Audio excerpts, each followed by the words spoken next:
باشید ما از اینکه خوشمون اومده را بیا با من دیگه. ما یکی خوشمون بیاد چی؟ تو منم کنی توی زن با این بچه رو موقع من رفتی بگیرم شما دوتا رو بزنم دیگه. سلام، ببخشی از اتفاقی که رخ افتاد دیگه مجبور بودم.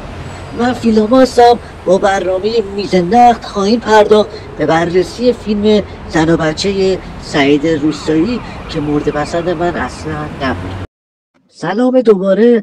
به خاطر شرایط بهتر در استودیو برگشتیم به استودیو خودمون و اینجا ادامه میدیم در مورد فیلم که اغلب برآشفتگی و پراکندگی روایت فیلم، ضعف شخصیت پردازی و منطق غیر قابل باور برخی کنش‌های این فیلم متمرکز.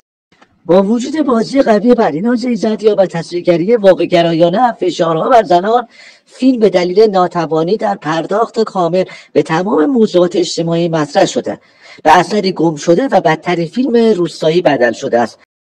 نظر شما نسبت به این فیلم چیه؟